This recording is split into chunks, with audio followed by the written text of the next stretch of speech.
Nunca é demais um show de fogos, especialmente na infraestrutura ferroviária na região de Rostov. No ápice, a situação é crítica, a cidade está sufocando, tem petróleo no ar e o Kremlin não se importa. Ucrânia na União Europeia. Só que tem um porém. Paris e Berlim dão veredito. A Ucrânia terá apenas uma adesão vazia à União Europeia. Não haverá dinheiro nem direito a voto. A Bulgária fica sob controle do Kremlin, o partido pró-Rússia assume o poder. O partido do ex-presidente da Bulgária, Rumen Radev, o Bulgária Progressista, obteve uma vitória decisiva nas eleições parlamentares extraordinárias. Trump volta a estipular datas e coloca Teherã contra a parede. Trump ameaçou romper a trégua se, até 22 de abril, o Irã não aceitar as condições americanas. Inimigos ou aliados? Uma aliança militar inesperada e exercícios conjuntos. Forças especiais do Egito e da Turquia lado a lado em Sirte. Hoje é com explosões conjuntas. Flintlock 2026. Divisão na Europa. Começou uma caçada ao presidente de Israel. A Hungria chocou com uma declaração. Ele declarou estar pronto para prender Netanyahu no aeroporto por mandado do TPI, se ele pisar em solo húngaro. Quase um jubileu. Na Rússia, já é a 4ª vez que libertam a região de Luhansk. A libertação da República Popular de Luhansk foi totalmente concluída. Olá, eu sou Volodymyr Rabchun e este é o Ucrânia Hoje. Por favor, inscrevam-se, deixem o like e vamos às notícias. Começamos com a visita de drones ucranianos à região de Rostov, na Federação Russa. Em Novocherkassk, a infraestrutura da ferrovia do Cáucaso do Norte foi danificada. O movimento dos trens foi suspenso. Por favor, certifiquem-se de que não há crianças por perto, pois agora ouviremos a reação emocional de russos aos ataques precisos da Ucrânia. Caralho! Nossa! Puta que pariu! Caramba! Caralho, que porra é essa? Não há nada a acrescentar. Drones do SBU atacaram a estação de petróleo de Samara, na Federação Russa. O local é uma parte importante da infraestrutura de transporte de petróleo do país terrorista. Preliminarmente, 5 tanques de petróleo bruto com capacidade de 20 mil metros cúbicos cada foram danificados. Objetivos militares atingidos, refinarias em chamas. E tudo isso em apenas alguns dias. Mais detalhes sobre a resposta ucraniana à agressão russa na reportagem. Mais 2 navios de guerra russos seguiram o caminho do cruzador Moskva. Nossa, o que é aquilo? Vanya! Meu Deus! Calma. Já era, acabou. Vovó, tá tudo bem, tudo certo. É o Vanya, que loucura! É o Fifth. A inteligência ucraniana privou a Rússia de mais 2 grandes navios de desembarque. O navio de desembarque Projeto 775 Yamal e o Projeto 1171 Nikolai Filchenkov. No momento do ataque, as embarcações estavam na Baía de Sebastopol. O navio Yamal, fabricado em 1988, ele é capaz de transportar até 500 toneladas de carga, em particular veículos blindados e tropas. O Nikolai Filchenkov, fabricado em 1975. O navio é capaz de transportar até 1.000 toneladas de carga. Isso lhe dá a capacidade de transportar dezenas de unidades de veículos blindados e um grande contingente de desembarque. Ou melhor, dava a capacidade de transportar. Ambos os navios agora estão fora de combate. O custo estimado das perdas é de cerca de 150 milhões de dólares. Não precisa tirar foto, amigão. Tá ouvindo, cara? Bem, e isso já entra o ápice. Aqui a Ucrânia está cortando o fluxo de petrodólares do Putin. Quantas toneladas tem lá? Com certeza. Meu Deus. E os navios tanque estão parados no mar. Não tem pra onde ir. Realmente, não há pra onde ir para todos os russos. Afinal, o karma sempre alcança o dono. E, neste caso, a guerra sempre volta para quem a começou. E só os russos ainda não entendem porque tudo isso está acontecendo com eles. Eu queria morar com meu filho na beira do mar. O mar tá todo ferrado com esse óleo, tá tudo estragado. Pra onde ir? Tamo numa barraca, eles estão voando, já era, estão destruindo tudo. Olha, pessoal, me digam, por que não podemos viver em tempos de paz? Quanto ao ápice, o Kremlin deveria começar a esquecer a existência desta refinaria de petróleo. Os drones ucranianos parecem decididos a apagar a refinaria da face da terra. E, em nossa opinião subjetiva, eles estão conseguindo fazer isso muito bem. Tuapse foi atingida pela segunda vez em uma semana. O incêndio anterior só foi extinto após 3 dias. Vencemos!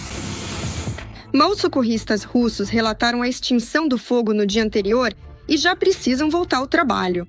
E desta vez, o tempo para apagar o fogo pode ser muito maior. De acordo com analistas de inteligência de fontes abertas, pelo menos 11 focos de incêndio foram registrados no local.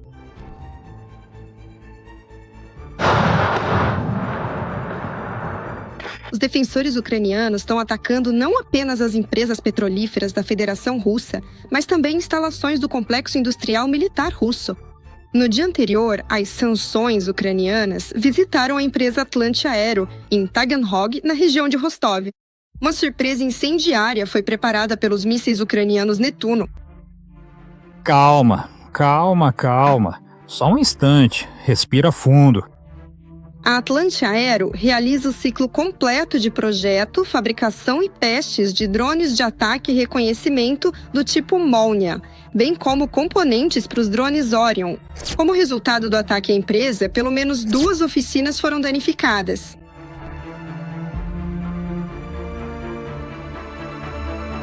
As sanções por drones também estiveram em ação no dia anterior. Drones visitaram o porto marítimo de Iyeisk, perto de Taganrog. Lá, os russos também levaram um golpe. É um porto pequeno, mas importante no Mar de Azov. Por ele passam anualmente de 3 a 4 milhões e meio de toneladas de carga, principalmente grãos, carvão, derivados de petróleo e metais. Fica bem pertinho de Taganrog, ou seja, a uns 60 quilômetros. Mas é por esse porto que passa parte do grão ucraniano roubado dos territórios ocupados. Como Putin, lembram? Ficava rindo. Que o Mar de Azov agora é um mar interno da Rússia. Não é o que ele diz? Pois bem, o Mar de Azov agora é um mar interno para os drones e mísseis ucranianos. A propósito, o parque de tanques da refinaria em Tuapse ainda está queimando, porque se não conseguem apagar, apenas não atrapalhem o fogo. Tem uma sugestão: coloquem fogo nos tanques que sobraram. Assim, há uma grande chance de que não haja mais ataques. O ditador Putin abriu a caixa de Pandora. A guerra russa contra a Ucrânia tornou nosso país líder mundial absoluto na produção de drones, que destroem com sucesso o exército do Kremlin e a infraestrutura paramilitar. Enquanto isso, o processo de desenvolvimento e produção de drones ucranianos ganha força. Que guerra desgraçada! Eles estão nos ultrapassando pra caramba! Tentamos como tartarugas, mas um guepardo nos ultrapassa. A Ucrânia intensificou drasticamente a campanha de ataques à retaguarda inimiga. Uau! O ritmo da ofensiva mudou. A Ucrânia está aumentando febrilmente suas capacidades. O conceito deles de muralha de drones e ofensiva com robôs funcionou. O fim de 2025 e especialmente o início de 2026 trouxeram uma boa colheita. Só nas últimas semanas, nossos defensores destruíram o agrupamento de BM-30 Smert na retaguarda russa.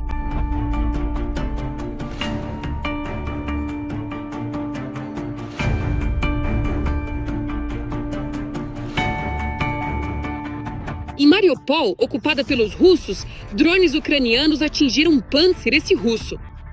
Na direção de Zaporizhia, drones ucranianos destruíram um Sontsepiok sem análogos. Este é um raro sistema de lançamento múltiplo de foguetes inimigo que usa munições termobáricas. O custo estimado é de $15 milhões.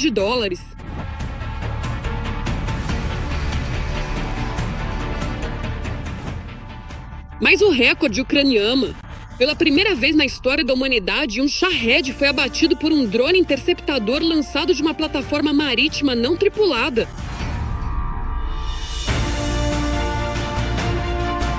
A tecnologia de inteligência artificial já está sendo usada ativamente no campo de batalha.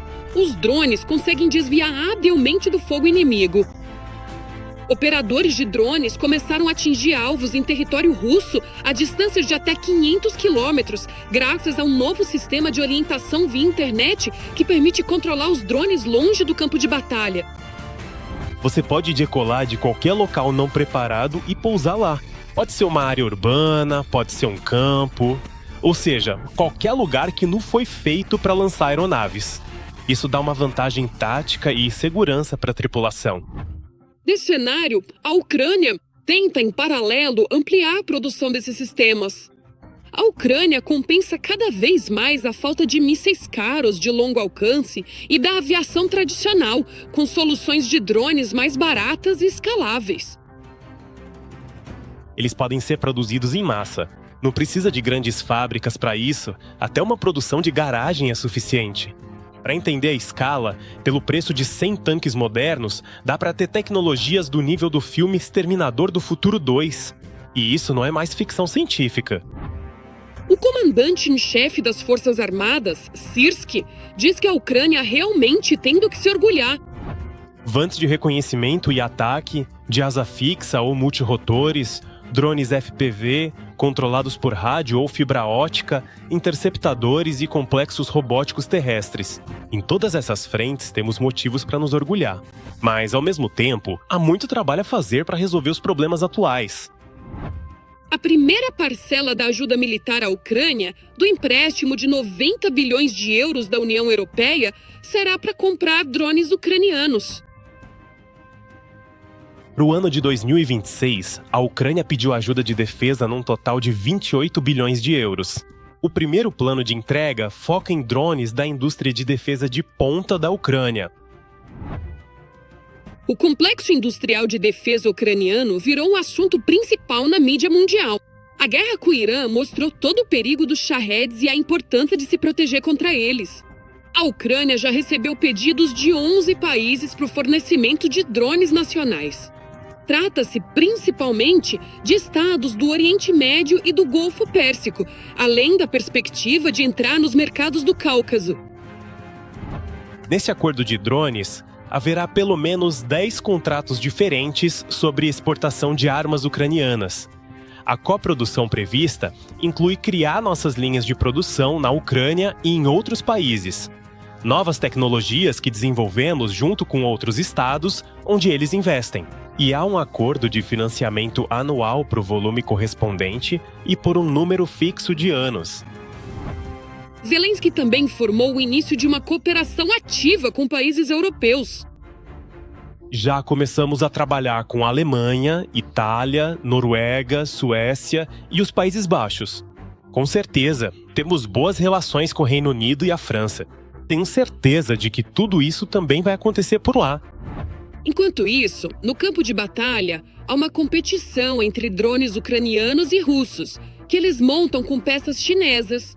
Que montamos inteiramente nós mesmos, mas com matéria-prima estrangeira, digamos assim. E na Rússia, comprar isso, bem, não parece ser possível. Então, esse é o ponto. É quase impossível de fazer. Se pegarmos até fios de cobre, que, como todos sabem, e acho que os colegas não me deixaram mentir, são fabricados exclusivamente na China. Ou seja, se pegarmos só a parte elétrica, 90% é sempre matéria-prima estrangeira.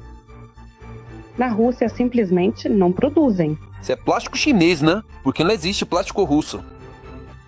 Bem, vamos lá, Não tem plástico, Dmitry Anatolievich. Vamos, pare com isso. Unidades especializadas das forças de defesa da Ucrânia competem com os ocupantes russos.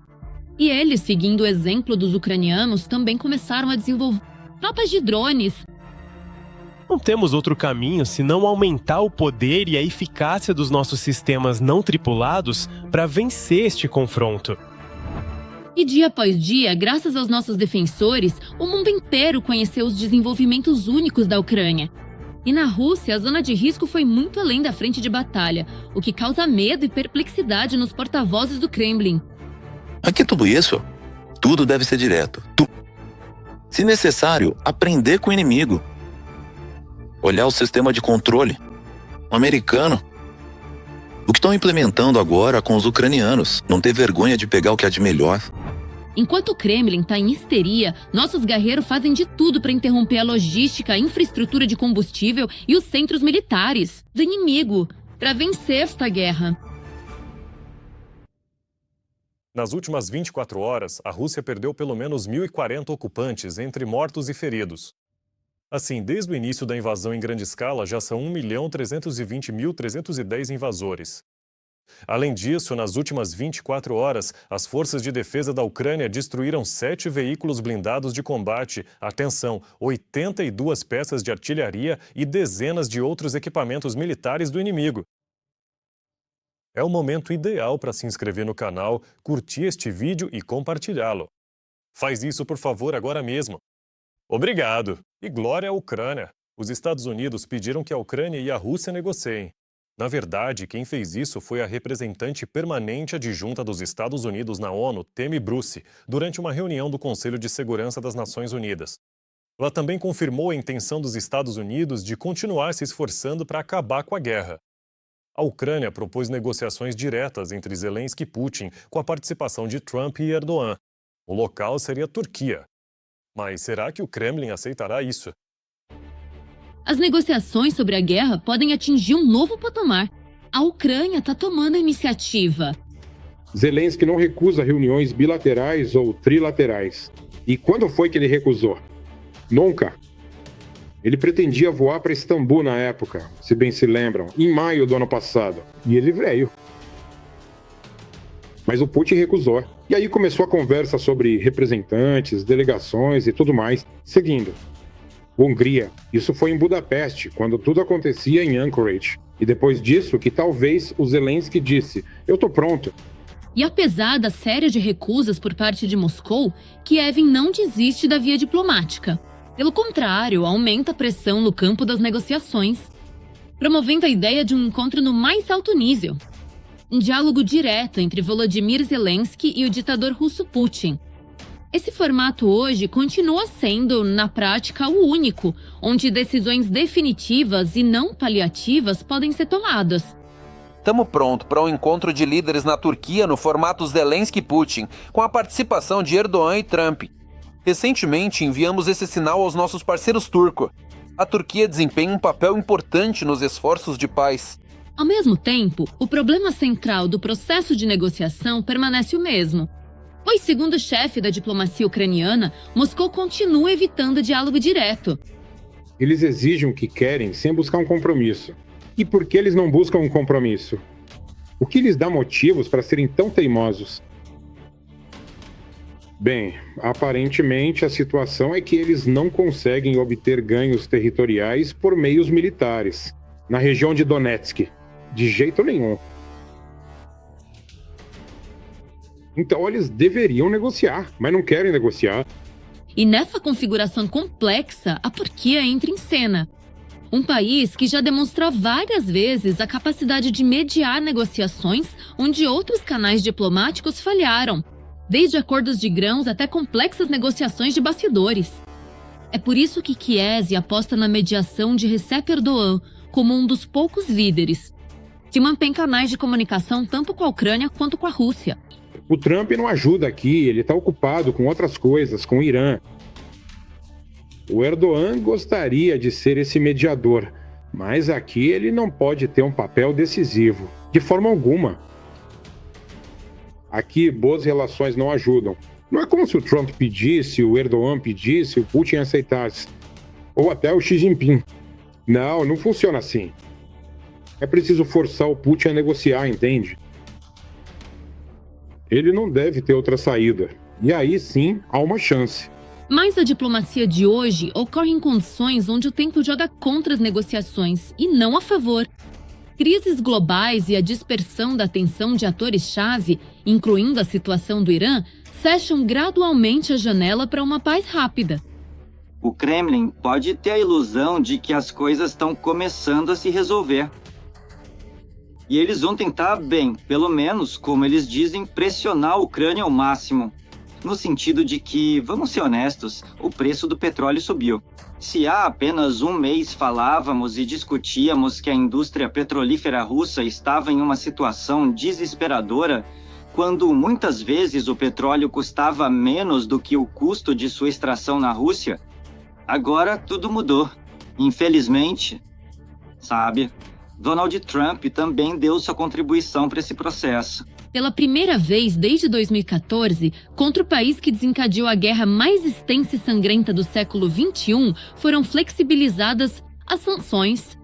Se Donald Trump mostrasse disposição para aumentar a pressão sobre a Rússia, para maximizar a pressão sobre a Rússia através de sanções e do fornecimento à Ucrânia de armas de longo alcance, então, eu acho que a posição da Rússia também seria diferente. Agora, na verdade, o Putin, ele vê qualquer concessão como fraqueza e, por isso, é improvável que aceite qualquer tipo de, acordo. Dessa forma, as negociações de hoje tornam-se cada vez mais uma construção política complexa, onde nenhuma das partes está abertamente pronta e a outra continua a arrastar o processo, jogando com a vida de milhões de pessoas. E nesse cenário, a questão principal soa cada vez mais urgente. Será que a guerra russo-ucraniana é capaz de sair do modo de infinitas tentativas diplomáticas para o momento da tomada de decisão? Um ponto interessante. A inflação real na Federação Russa é 3 vezes superior ao oficial. Isso foi relatado pelo Financial Times, citando dados da inteligência sueca. Segundo a publicação, a economia russa não conseguiu se recuperar, mesmo com o aumento dos preços do petróleo, durante a guerra no Oriente Médio. A reportagem também observa que a economia russa só pode se desenvolver seguindo um de 2 cenários: declínio a longo prazo ou um choque repentino. Em qualquer caso, ela continuará caminhando para uma catástrofe financeira. E os aliados de Putin também sentem isso, já que estão brigando entre si, porque não haverá dinheiro para todos. A ex-estrela do Dom 2 e agora grande rebelde Victoria Donha prepara uma ação coletiva contra Solovyov, Milonov e Lebedev por insultarem as mulheres. Todos os detalhes na reportagem. Há poucos dias, Victoria Donha esteve no centro de uma grande repercussão midiática após publicar um vídeo endereçado a Putin. Eu acredito que o pior de tudo está acontecendo porque o senhor Vladimir Vladimirovich não sabe o que está acontecendo no país, estão lhe passando as informações erradas. As pessoas hoje, as pessoas estão sofrendo muito. O vídeo se espalhou rápido nas redes sociais, teve milhões de visualizações e foi até discutido oficialmente no Kremlin. Com certeza nós vimos. Ele é bem popular, realmente tem muitas visualizações. O fato de que há um grande interesse. O autor deste apelo observou estas questões. Sim, de fato, estes são temas que geram muita repercussão. Mas, para ser justo, um grande trabalho está sendo feito sobre eles. Um grande número de pessoas está envolvido e nada disso foi deixado sem atenção. Mas o efeito deste apelo acabou sendo apenas o começo de uma nova onda de conflito. Chega. Basta. Ficamos calados por muito tempo, deixamos passar, fingimos que isso ia acabar. Mas acho que é hora de garantir que hoje essas pessoas respondam por suas palavras. Imediatamente após a publicação do vídeo, houve uma reação forte por parte de várias figuras da mídia. Entre eles, é claro, tal apresentador e propagandista Solovyov, que falou sobre Donha no canal de TV federal em seu estilo habitual. No entanto, tratava-se de ataques pessoais e termos depreciativos. Eu apelo pessoalmente ao general do Exército, chefe do Comitê de Investigação, Alexander Bastryk. Eu apelo ao Ministério da Justiça. Eu apelo à Procuradoria-Geral. Por favor, faça uma avaliação jurídica das atividades da cidadã Donha. Tudo o que ela disse. E não cabe a essa vagabunda acabada abrir sua boca suja e poluir o ambiente. E foi aí que Vitaly Milonov entrou na história. Ele também não ficou de fora e criticou Donha em seu estilo, de forma ríspida, com sua habitual retórica dura. Pra ser sincero, eu achava que Donha era algum tipo de apelido. Eu tinha certeza absoluta de que Donha era uma acompanhante de Dubai. Acontece que não é de Dubai, acontece que ela mora em Mônaco. Sinceramente, eu não entendo mulheres que moram em Mônaco. Ou melhor, entendo, mas não aceito. Pessoas normais não moram em Mônaco. E onde moram? Elas moram na mãe Rússia. Foram essas declarações ao vivo que se tornaram o ponto sem volta. Bonha gravou um novo vídeo em resposta, afirmando que considera tais declarações não apenas um insulto pessoal, mas um problema sistêmico na retórica pública. Eu quero dizer, Soloviov, você se borrou todo. Todo mesmo. E agora, em vez de consertar a situação e pedir desculpas, você tá balançando o barco ainda mais. Agora, um grande número de pessoas vai processar você. Vamos fazer uma petição, entrar com uma ação para remover você de vez do canal federal, porque você não tem o direito de transmitir e ser a voz do povo, pois não representa os interesses dele. Você representa seus próprios interesses egoístas. Ela enfatizou que pretende buscar a proteção de seus direitos na justiça e está considerando a possibilidade de uma ação coletiva contra Soloviov e outros envolvidos no conflito. Eu vou preparar um processo, com certeza. Vou preparar uma ação coletiva. Todas as mulheres públicas que enfrentaram essas pessoas, que as insultaram ao vivo e assim por diante, ou digamos em algum lugar na mídia, juntem-se à ação coletiva. Eu com certeza vou entrar com ela. Em suas declarações, ela também afirmou que tal comportamento de figuras públicas não deve ficar sem consequências e convocou outras mulheres a se unirem para ações jurídicas conjuntas. Mudando de assunto, os Estados Unidos estão vencendo a guerra no Irã com uma grande vantagem. O presidente Trump escreveu sobre isso na rede social Truth Social. Vou citar a parte principal da postagem dele. As coisas estão indo muito bem. Nossos militares são incríveis. Se vocês lessem as notícias falsas, como o New York Times, que está em decadência, absolutamente terrível e repugnante, o Wall Street Journal ou o Washington Post, que felizmente quase deixou de existir, vocês pensariam que estamos perdendo a guerra. O inimigo está confuso porque, por um lado, ele lê as mesmas reportagens e, por outro, percebe que sua frota foi totalmente destruída. As forças aéreas mudaram para pistas de pouso mais escuras. Falta equipamento antitanque e antiaéreo. Desculpe, equipamento antimísseis e antiaeronaves. Os antigos líderes estão quase todos mortos e, talvez, o mais importante, o bloqueio, que não suspenderemos até que um acordo seja alcançado, está destruindo completamente o Irã. Fim da citação. Parece que a guerra no Oriente Médio está se arrastando.